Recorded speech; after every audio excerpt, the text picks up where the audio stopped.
الحمد لله نحمده ونستعينه ونستغفره ونؤمن به ونتوكل عليه ونعوذ بالله من شرور أنفسنا ومن سيئات أعمالنا من يهد الله فلا مضل له ومن يضلل فلا هادي له ونشهد أن لا إله إلا الله وحده لا شريك له ونشهد أن سيدنا وسندنا ونبينا وحبيبنا وإمامنا ومولانا محمدا عبده ورسوله أما بعد فأعوذ بالله من الشيطان الرجيم بسم الله الرحمن الرحيم للرجال نصيب مما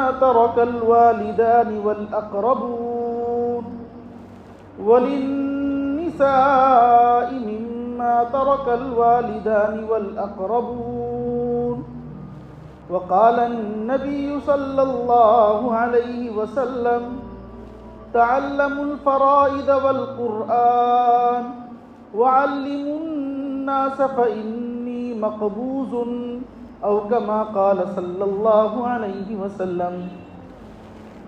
عزیزان محترم اور میرے نوجوان ساتھیوں، دوستوں اور بزرگوں،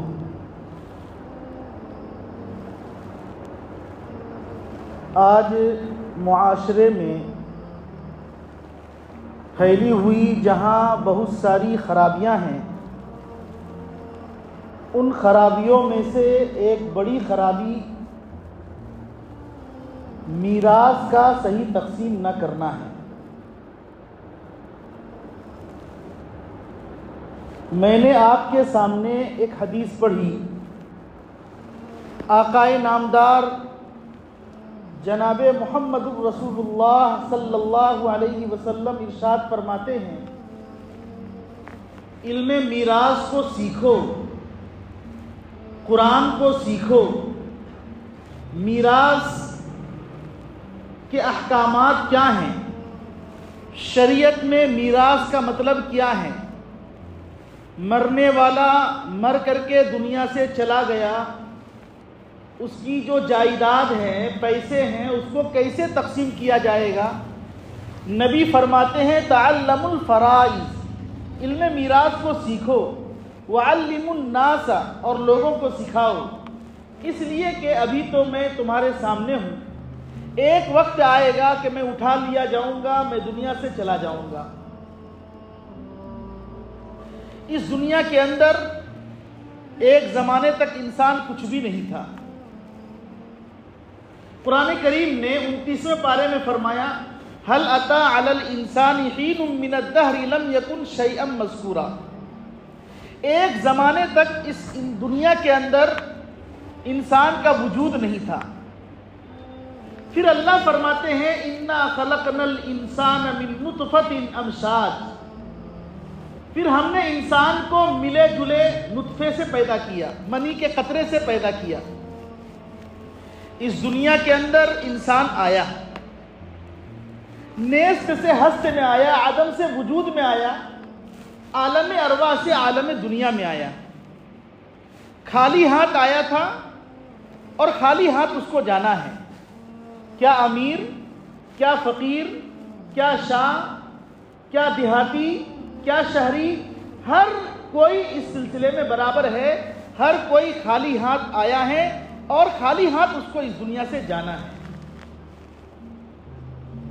سکندر اعظم ذوالقرنین بادشاہ، جس نے پوری دنیا پر حکومت کی، اس نے یہ وصیت کی تھی کہ جب میرا جنازہ لے کر جایا جائے تو ایسی صورت میں میرے دونوں ہاتھ باہر نکال دینا، تاکہ لوگوں کو یہ میسیج جائے، تاکہ لوگوں کو یہ پیغام جائے کہ جس آدمی نے پوری دنیا پر بھی حکومت کی وہ بھی آج خالی ہاتھ جا رہا ہے۔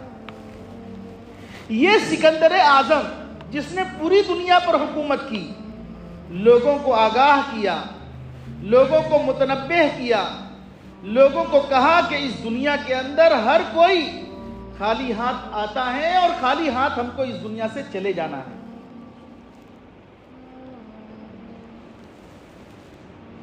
اسی لیے نبی پاک صلی اللہ علیہ وسلم کی جو احادیث ہیں، صحابہ کرام رضوان اللہ علیہ مجمعین نے ان احادیث کو اپنے ذہنوں میں پیوست کیا۔ میراث کے تعلق سے مرنے والا دنیا سے چلا جاتا ہے، کبھی تو ایسا ہوتا ہے کہ اس کی جائیداد تقسیم نہیں کی جاتی، کبھی ایسا ہوتا ہے کہ بڑا بھائی پورا قبضہ کر لیتا ہے، کبھی ایسا ہوتا ہے کہ جس کے من میں جو آیا بالکل الٹپ طریقے سے لوگ تھوڑا پیسہ میں لے لیتا ہوں، تھوڑا اس کو دے دیتے ہیں۔ شرعی اعتبار سے میراث کا مطلب کیا ہے، میراث کا طریقہ کیا ہے؟ یہاں سب سے پہلے ہم مسلمان ہونے کے ناطے شرعی اعتبار سے ہم سب کو یہ سمجھ لینا چاہیے، مرنے والا دنیا سے چلا جاتا ہے، اس کا جو مال ہے سب سے پہلے اس کے مال سے کفن دفن کا انتظام کیا جائے گا۔ کفن اسی کے پیسے سے خریدا جائے گا۔ دفن جہاں لوگ قبر کھودنے کے پیسہ لیتے ہیں وہ بھی انہی کے جائیداد سے، انہی کے پیسوں سے اس کو پورا کیا جائے گا۔ کفن بھی ان کے پیسوں سے ہوگا اور دفن کے جو انتظامات ہوں گے وہ بھی ان کے پیسوں سے ہوگا۔ یہ پہلا حق ہے۔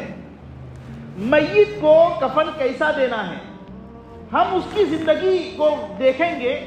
زندگی میں کیسے کپڑے پہنتا تھا، بہت اعلیٰ کپڑے پہنتا تھا یا ادنا پہنتا تھا یا اوسط پہنتا تھا، بہت معیاری کپڑا پہنا کرتا تھا۔ زندگی میں جو جیسے کپڑے پہنتا تھا، موت کے وقت اسی طرح کے کپڑے میں اس کو کفن دیا جائے گا۔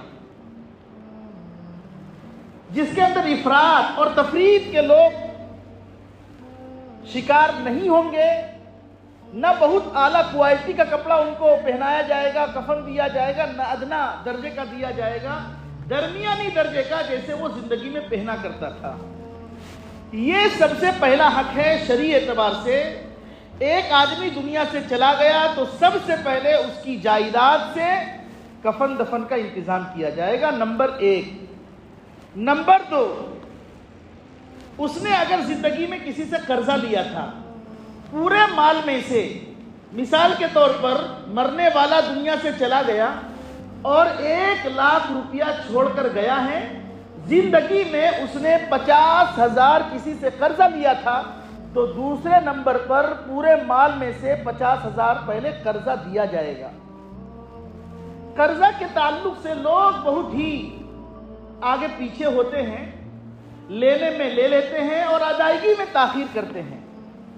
یاد رکھنا چاہیے، نبی پاک صلی اللہ علیہ وسلم کے پاس اگر کوئی جنازہ لایا جاتا، نبی پوچھتے کیا اس بندے پر کوئی قرضہ ہے؟ اگر یہ معلوم ہوتا کہ ہاں یہ جو مرنے والا دنیا سے چلا گیا ہے اس کے اوپر قرضہ ہے، تو نبی نماز نہیں پڑھتے تھے۔ فرماتے تھے صحابہ تم لوگ نماز پڑھ لو، میں نماز نہیں پڑھوں گا۔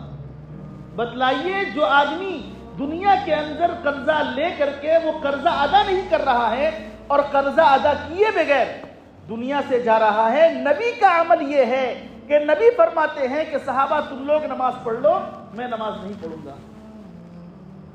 پھر کوئی صحابی کہتا ہے اللہ کے رسول اس بندے کا قرضہ میں ادا کروں گا، تب نبی پاک صلی اللہ علیہ وسلم نماز پڑھا کرتے تھے۔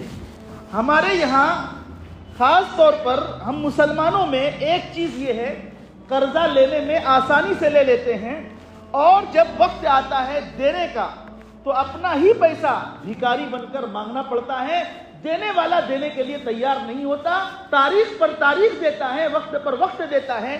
ایسا نہیں ہونا چاہیے، یہ اسلام کا طریقہ نہیں ہے، یہ نبی پاک صلی اللہ علیہ وسلم کا طریقہ نہیں ہے۔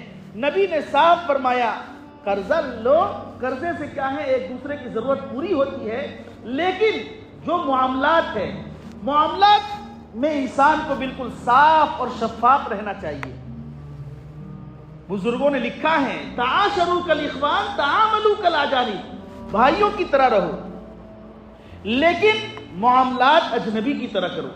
اگر اپنا بھائی بھی ہے تو معاملات اس سے ڈوٹوٹ کرو، میرا اگر 1 روپیہ بھی ہے 1 روپیہ تم کو دینا ہے، اجنبی کی طرح معاملہ کرو لیکن رہو سہو بھائیوں کی طرح، محبت کے ساتھ، پیار کے ساتھ، الفت کے ساتھ۔ نبی پاک صلی اللہ علیہ وسلم نے یہ ہمیں تعلیم دی ہے۔ تو دوسرے نمبر پر مرنے والا دنیا سے چلا گیا، اس کے قرضے کو ادا کیا جائے گا۔ تیسرے نمبر پر ثم تنفض وصایاہ، مرنے والا دنیا سے چلا گیا لیکن مرنے سے پہلے اس نے وصیت کی کہ فلاں کو اتنا روپیہ دے دینا، تو وصیت 1/3 مال میں پورا کیا جائے گا۔ جتنا بچا ہے وصیت جو نافذ ہوگا اس کے 1/3 مال میں، جتنا بچا ہے اس کے 3 حصے کیے جائیں گے، 1 حصے میں وصیت کو پورا کیا جائے گا۔ پھر چوتھا نمبر آتا ہے جو بچے گا دیکھا جائے گا ان کے بچے ہیں، لڑکے ہیں، لڑکیاں ہیں، جو بھی ہیں، شرعی اعتبار سے کتاب اللہ، سنت رسول اللہ، اجماع امت کے مطابق ان میراث کو بچوں کے درمیان تقسیم کیا جائے گا۔ بہت کم لوگ اس سے واقف ہیں۔ جائیداد اگر ہے تو سب سے پہلا نمبر کفن دفن کا آتا ہے۔ پیسہ ہوتے ہوئے قرضہ لے کر کے کفن نہیں دیا جائے گا، پیسہ ہوتے ہوئے کوئی بڑھ کر کے یہ چاہے کہ میں ہی کر دیتا ہوں، نہیں، کفن میں، دفن میں اگر وہ جائیداد اس کے پاس ہیں، پیسے ہیں، تو انہی کے پیسوں سے کپڑا بھی لیا جائے گا، دفن کا انتظام بھی کیا جائے گا، اور دوسرے نمبر پر قرضہ ادا کیا جائے گا، تیسرے نمبر پر وصیت کا نفاذ ہوگا، اور چوتھے نمبر پر کتاب اللہ، سنت رسول اللہ، اجماع امت کے مطابق مال کو تقسیم کیا جائے گا۔ میراث کے تعلق سے آج کل لوگ کوتاہ کیوں ہیں؟ میراث کو آج لوگوں نے کیوں اہمیت نہیں دی؟ اگر آپ قرآن میں، احادیث میں غور کریں گے، اللہ نے جتنے شریعت کے احکامات ہیں، نماز ہے، روزہ ہے، زکوٰۃ ہے، حج ہے، سب کو اجمال کے ساتھ بیان کیا، مجمل بیان کیا۔ فرمایا اقیموا الصلاۃ، نماز قائم کرو، زکوٰۃ ادا کرو، حج کا مہینہ آئے حج کرو، رمضان کا مہینہ آئے کتب علیکم الصیام، صرف مجمل بیان کیا ہے۔ لیکن جب میراث کی باری آتی ہے تو اجمال کے ساتھ ساتھ بہت ہی فصاحت و بلاغت کے ساتھ اس کی تفصیل بھی بیان کی، مختصر بیان نہیں کیا، مختصر کے ساتھ ساتھ وضاحت بھی کیا، لڑکے کے لیے کتنا ہے، لڑکی کے لیے کتنا ہے، ماں کے لیے کتنا ہے، باپ کے لیے کتنا ہے، اور اگر نانا اور نانی اگر ہیں تو ان کے لیے کتنا ہے۔ چوتھے پارے میں یوصیکم اللہ فی اولادکم، پورا صفحہ میراث کے تعلق سے شریعت نے بیان کیا ہے۔ اور یاد رکھیے، دین کا کوئی بھی علم ہم حاصل کرتے ہیں، ایک مسئلہ اگر ہم سیکھتے ہیں تو 10 نیکی کے برابر ثواب ملتا ہے۔ کتابوں میں لکھا ہے کہ اگر کوئی علم میراث سیکھے گا تو اس کو 100 نیکی کے برابر ثواب ملے گا۔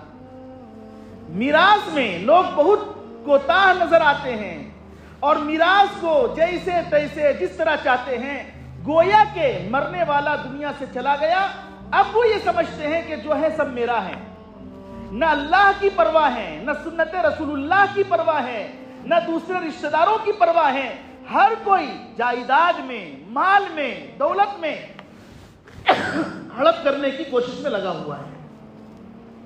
ایسا کیوں ہو رہا ہے؟ دنیا کی محبت، دنیا کی لالچ اور حرص نے ہمیں برباد کیا ہے۔ حب الدنیا رأس کل خطیئۃ، دنیا کی محبت تمام برائیوں کی جڑ ہے۔ ہمارا مزاج ایسا بن گیا ہے کہ نفع میرا، نقصان تمہارا۔ 2 بھائی تھے، ایک بڑا بھائی تھا اور ایک چھوٹا بھائی تھا۔ بڑے بھائی کا انتقال ہو گیا، اب چھوٹا بھائی، بڑا بھائی مالدار بھی تھا، چھوٹا بھائی غریب تھا۔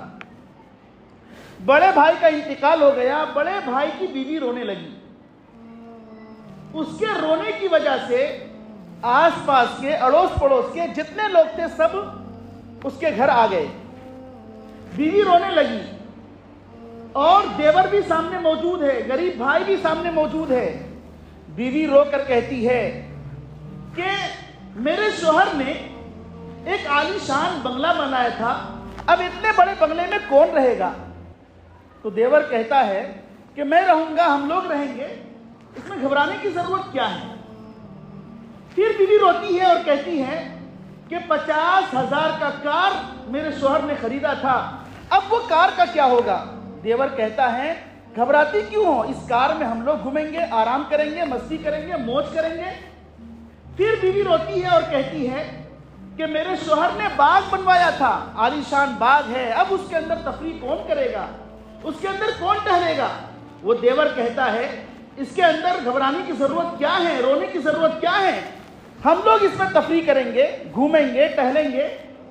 اس کے بعد بیوی روتے روتے کہتی ہے کہ میرا شوہر جو ہے 50,000 قرضہ چھوڑ کر مرا تھا، اس کا کیا ہوگا؟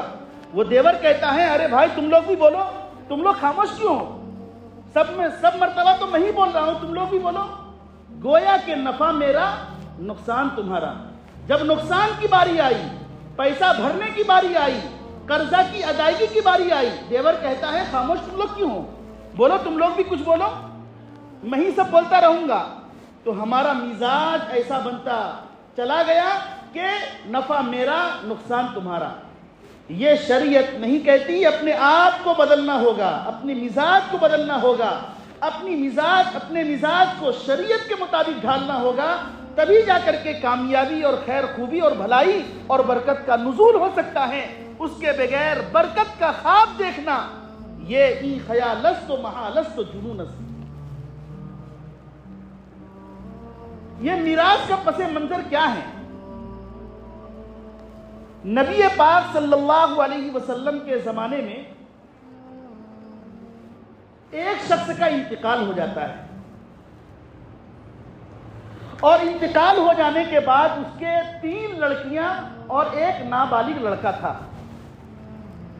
اور بعض روایت میں ہے کہ اس کے 2 لڑکیاں اور ایک نابالغ لڑکا تھا۔ اس کا انتقال ہو گیا۔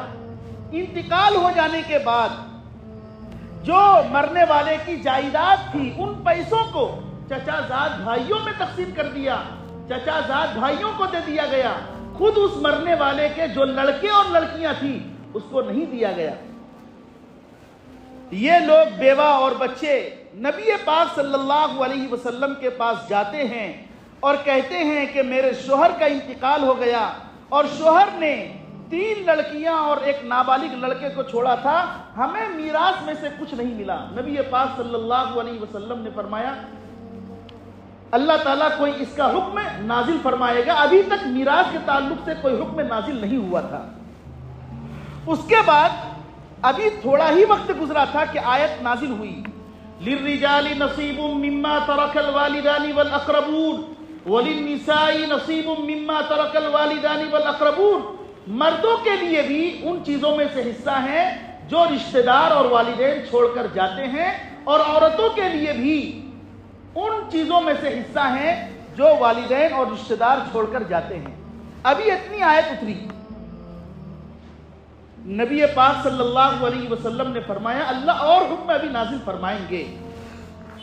پھر تھوڑے دن کے بعد حضرت سعد بن ربیع رضی اللہ تعالیٰ عنہ غزوہ احد میں شہید ہو جاتے ہیں، 12 زخم ان کو لگتا ہے، وہ انتقال کر جاتے ہیں۔ ان کے انتقال کے بعد اللہ تعالیٰ نے آیت نازل فرمائی لِلذَّكَرِ مِثْلُ حَظِّ الْأُنثَيَيْنِ، لڑکے کو ڈبل ملے گا، اور لڑکے کے مقابلے میں لڑکی کو سنگل ملے گا، آدھا ملے گا۔ یہ اللہ تعالیٰ نے احکامات نازل فرمائے، اور نبی نے صاف صاف فرمایا اے لوگو علم میراث کو سیکھو، جو تم گڑبڑی کرتے آئے ہو اور جو تم جو ہے الگ طریقے سے تقسیم کرتے آئے ہو، یہ اسلام کا طریقہ نہیں ہے۔ اللہ تعالیٰ نے جس کے لیے جتنا پیسہ اور میراث مقرر کیا ہے، ان میراث کو ان کے حوالے کرنا ضروری ہے۔ نبی پاک صلی اللہ علیہ وسلم نے یہ تعلیم دے کر ہمیں اس بات کی طرف متوجہ کیا ہے کہ ایک انسان اس دنیا میں آ کر نبی پاک صلی اللہ علیہ وسلم اور اللہ تعالیٰ کے احکامات پر چل کر زندگی گزارتا ہے، اسی زندگی میں اللہ تعالیٰ نے بھلائی رکھی ہے اور وہی زندگی کامیاب بھی ہے۔ ورنہ اس دنیا کے اندر اللہ نے صاف صاف فرمایا کہ اس دنیا کے اندر آنے کا مقصد ہی عبادت ہے، اور ہمارا چلنا پھرنا اٹھنا بیٹھنا مزاج جو ہے نبی پاک صلی اللہ علیہ وسلم کے طریقے کے مطابق بن جائے، یہی نبی پاک صلی اللہ علیہ وسلم کے کہنے کا حاصل اور خلاصہ ہے۔ میراث کے تعلق سے لوگ یہ بھی گڑبڑی کرتے ہیں، بھائی جو ہیں وہ اپنا پیسہ لے لیتے ہیں، بھائی تقسیم کر لیتے ہیں، بہنوں کو کچھ نہیں دیا جاتا۔ کیا ہوگا؟ من قطع میراث وارثہ میراثہ من الجنت یوم القیامہ، نبی فرماتے ہیں جس نے دنیا میں کسی کو میراث سے محروم کیا، کل قیامت کے دن اللہ اس کو جنت سے محروم کر دے گا۔ کیا یہ چھوٹی حدیث ہے؟ یہ کس کا کہا ہوا جملہ ہے؟ یہ کس نے بات کہی ہے؟ یہ صادق المصدوق نبی پاک صلی اللہ علیہ وسلم کا اپنی زبان مبارک سے کہی ہوئی بات ہے، جملہ ہے، اور آپ کی فرمائی ہوئی حدیث ہے۔ آپ نے فرمایا دنیا میں اگر کوئی کسی کا مال ہڑپ کرتا ہے، یا دنیا میں کوئی کسی کے جائیداد پر قبضہ کرتا ہے، یا اپنی بہنوں کو میراث سے محروم کرتا ہے، دنیا تو جیسے تیسے گزر جائے گی، لیکن پھر آخرت میں کہاں جاؤ گے؟ آخرت تو جو ہمیشگی کا گھر ہے، جہاں ہمیشہ رہنے کا گھر ہے، وہاں اللہ کی پکڑ، اللہ کا خوف، وہاں اللہ کے ڈر سے کون بچ سکتا ہے؟ وہ میدان محشر میں اللہ کا بھی سامنا ہوگا، فرشتوں کا بھی سامنا ہوگا، رشتہ داروں کا بھی سامنا ہوگا، والدین کا بھی سامنا ہوگا، دوست احباب بھی دیکھ رہے ہوں گے۔ اس وقت میں ہم کدھر کدھر کس کے پاس جائیں گے؟ منہ چھپاتے پھریں گے، افسوس کریں گے، لیکن اس وقت کا افسوس کرنا میرے دوستوں کچھ کام آنے والا نہیں ہے۔ جو کچھ کرنا ہے شریعت کے مطابق چلنا ہے، اسی دنیا کے اندر کرنا پڑے گا۔ دنیا سے جب آدمی جاتا ہے کیا لے کر کے جاتا ہے؟ اذا مات الانسان انقطع عنہ عملہ، جب دنیا سے چلا گیا عمل کا سلسلہ ختم ہو گیا۔ ایک شخص کا انتقال ہوتا ہے، اس کے 3 بھائی ہوتے ہیں۔ ایک شخص کا انتقال ہوتا ہے، اس کے 3 بھائی ہوتے ہیں، اور انتقال کے وقت بڑے بھائی کو وہ بلاتا ہے کہ بھائی میں تو دنیا سے جا رہا ہوں، آپ میرے بڑے بھائی ہیں، آپ میرا ساتھ دو گے نا؟ کہتا ہے کہ ہاں، جب تک تمہارے جسم میں جان ہے میں تمہارا ساتھ دوں گا، اور جب تک تمہارے پاس دولت ہے، پیسہ ہے، میں تمہارا ساتھ دوں گا، اور جیسے ہی جان سے اور جسم سے روح نکل گئی میرا تمہارا رشتہ ختم۔ وہ مایوس ہو جاتا ہے۔ وہ شخص دوسرے بھائی کو بلاتا ہے جو بڑے بھائی سے چھوٹا ہوتا ہے کہ بھائی تمہیں تو معلوم ہے کہ میرا آخری وقت چل رہا ہے، میں دنیا سے جانے والا ہوں، تم میرا ساتھ دو گے نا؟ فرمایا کہ ہاں میں تمہارا ساتھ دوں گا، جب تک جسم میں جان باقی ہے اس وقت تک ساتھ دوں گا، نہلانے دفنانے میں بھی تمہارا ساتھ دوں گا، قبر میں اتارنے میں بھی تمہارا ساتھ دوں گا، جیسے تم کو دفن کر دیا جائے گا میرا تمہارا رشتہ ختم۔ ایک تیسرے بھائی کو جو چھوٹا تھا، وہ شخص چھوٹے بھائی کو بلاتا ہے کہ بھائی تم چھوٹے بھائی ہو، میں نے تم پر ظلم کیا، مارا بھی، پیٹا بھی، گالیاں بھی دی، تمہارے ساتھ میں نے اچھا سلوک نہیں کیا، یہ مجھے معلوم ہے، لیکن اب میرا آخری وقت ہے، تم میرا ساتھ دو گے نا؟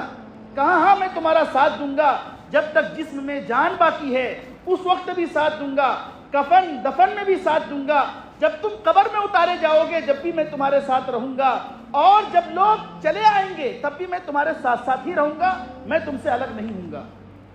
نبی پاک صلی اللہ علیہ وسلم نے صحابہ کرام سے فرمایا جانتے ہو یہ 3 بھائی کون ہیں؟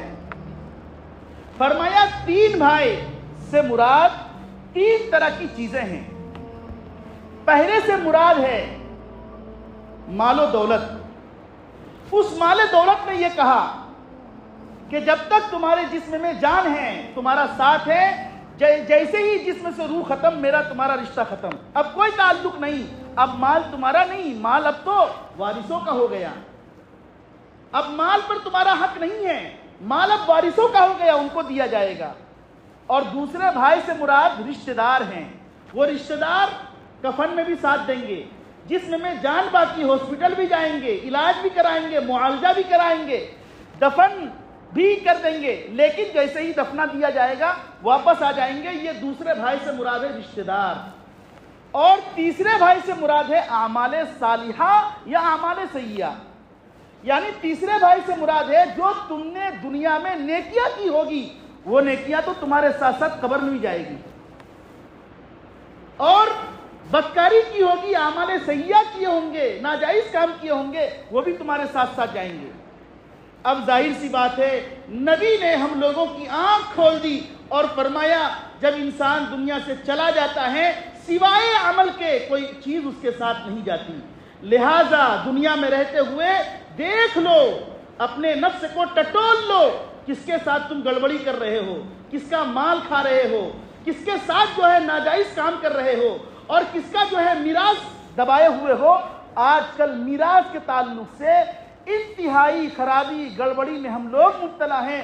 بڑا چاہتا ہے، جو جتنا بڑا ہوتا ہے اس کی عقل اتنی ہی کام کرتی ہے، وہ چاہتا ہے کہ سارا مجھے ہی مل جائے، بھائیوں کو دباتا ہے، یا بھائی سب مل کر کے آپس میں مشورہ کر لیتے ہیں ہم سب لے لیتے ہیں، بہنوں کو نہیں دیں گے، ان کو بہلا کر کے پھسلا کر کے کچھ تھوڑا بہت دے دیا تو دے دیا۔ کیا یہ ہماری چیز ہے؟ یہ ہماری چیز نہیں ہے، یہ شریعت کا مسئلہ ہے، یہ سنت کا مسئلہ ہے، نبی پاک صلی اللہ علیہ وسلم کی تعلیم کا خلاصہ ہے۔ یہ میرے گھر کا مسئلہ، میری بات نہیں ہے۔ نبی پاک صلی اللہ علیہ وسلم نے فرمایا وَمَن يَتَعَدَّ حُدُودَ اللَّهِ، جو ان حدود سے تجاوز کرے گا، کیا مطلب؟ کتاب اللہ سنت رسول اللہ کے مطابق تقسیم نہیں کرے گا، تجاوز کرے گا، تو کیا ہوگا؟ وہ جہنم میں جائے گا، اور قرآن کریم کہتا ہے وہاں اس کو واش کے لیے جہنم میں اس کو بھیجا جائے گا۔ کیا ہم چاہتے ہیں؟ دنیا کی آگ تو ہمیں برداشت نہیں ہوتا، تھوڑی دیر ہم اپنی انگلی آگ میں داخل نہیں کر سکتے ہیں، وہ آگ جس کے بارے میں قرآن کہتا ہے وَيْلٌ لِكُلِّ هُمَزَةٍ لُمَزَةٍ الَّذِي جَمَعَ مَالًا وَعَدَّدَ يَحْسَبُ أَنَّ مَالَهُ أَخْلَدَ كَلَّا لَيُنبَذَنَّ فِي الْحُطَمَةِ۔ قرآن کہتا ہے ایسی سلگائی ہوئی آگ ہوگی کہ لوگ اس کے ایندھن ہوں گے، لوگوں کو اس میں ڈالا جائے گا، جس طریقے سے لکڑی ڈال کر کے آگ سلگائی جاتی ہے، کل قیامت کے دن جس نے جیسی گڑبڑی کی ہوگی انسانوں کو اس میں ڈال کر کے جہنم کی آگ کو بھڑکایا جائے گا، کوئی بچ نہیں سکتا۔ یہ اللہ کی پکڑ ہے، اور اللہ کی پکڑ سے، دنیا کی پکڑ اور دوستوں کی پکڑ اور دشمنوں کی پکڑ سے تو ہم ہیرا پھیری کر کے ادھر ادھر کر کے بھاگ جائیں گے، اللہ کی پکڑ سے کون بچا سکتا ہے؟ ان فی ذلک لعبرۃ لمن یخشی، بے شک اس میں نصیحت ہے، عبرت ہے اس شخص کے لیے جو اللہ کا ڈر رکھتا ہے، اللہ کا خوف رکھتا ہے۔ فرعون ظالم تھا، بدماش تھا، شریر تھا، اس نے جو دعویٰ کیا تھا انا ربکم الاعلی، قرآن کہتا ہے اللہ نے عذاب میں مبتلا کر دیا، دنیا میں بھی اور آخرت میں بھی، وہ یقیناً جہنم میں جائے گا، ہمیشہ ہمیشہ اس میں رہے گا۔ میرے دوستو، جس نے جیسی گڑبڑی کی ہے اس کے ساتھ ویسا ہی معاملہ ہوگا۔ ہم سمجھدار ہیں، ہم مسلمان ہیں، نبی پاک صلی اللہ علیہ وسلم کے غلام ہیں، عاشقان رسول ہیں، ہمارے دل میں یہ جذبہ، یہ شوق، یہ تڑپ، یہ لگن ہونا چاہیے کہ میرا کوئی کام نبی پاک صلی اللہ علیہ وسلم سے ہٹ کر، نبی پاک صلی اللہ علیہ وسلم سے کٹ کر، صحابہ کرام رضوان اللہ علیہم اجمعین کے خلاف نہیں ہونا چاہیے۔ خلاف پیمبر کسیرا گزید کہ ہرگز بمنزل نخواہد رسید۔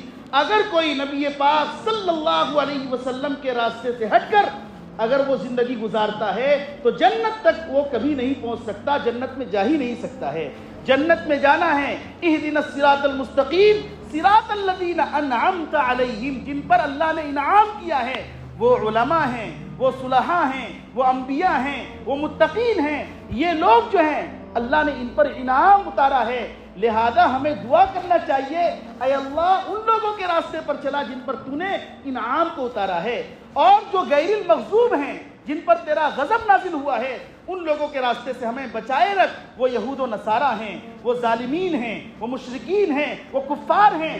انسان کو چاہیے اس طریقے سے اللہ سے دعا کرتا رہے، اور یاد رکھیے شریعت پر چلتے ہوئے اپنے اندر ہم نے کمال پیدا کر لیا، تو کمال پیدا کرنے ہی کی وجہ سے اللہ ہماری قدر فرماتے ہیں، ہجوم بلبل ہوا چمن میں کیا جو گل نے جمال پیدا، ہجوم بلبل ہوا چمن میں کیا جو گل نے جمال پیدا، کمی نہیں قدرداں کی اکبر کرے تو کوئی کمال پیدا۔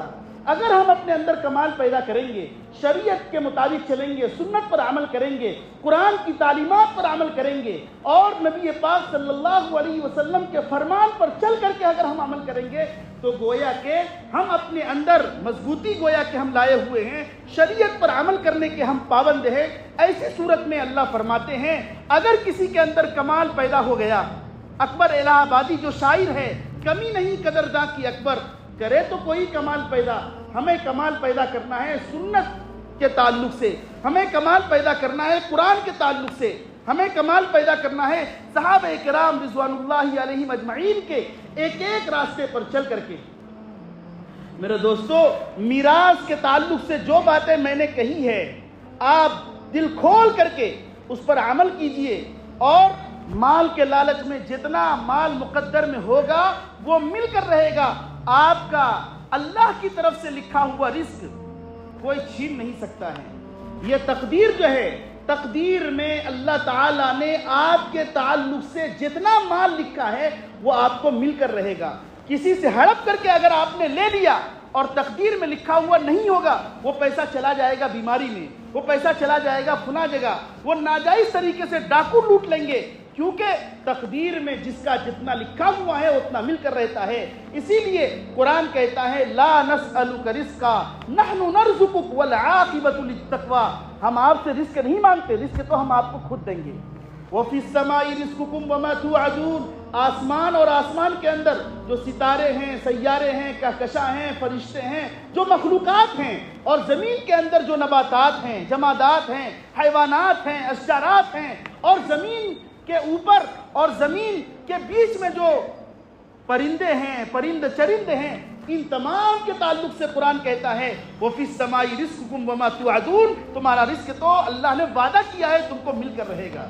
جب بات ایسی ہے، دنیا کی حرص ہمارے اندر نہیں ہونی چاہیے، ہم سچے مسلمان ہیں، پکے مسلمان ہیں، شریعت محمد صلی اللہ علیہ وسلم پر چلنا یہ ہمارا کام ہے، اور اسی کے اندر ہمارے لیے خیر خوبی اور بھلائی ہے، اور جتنا ہمارا رزق ہے وہ تو مل کر رہے گا، کوئی ہمارا اللہ کا دیا ہوا ہم سے چھین نہیں سکتا۔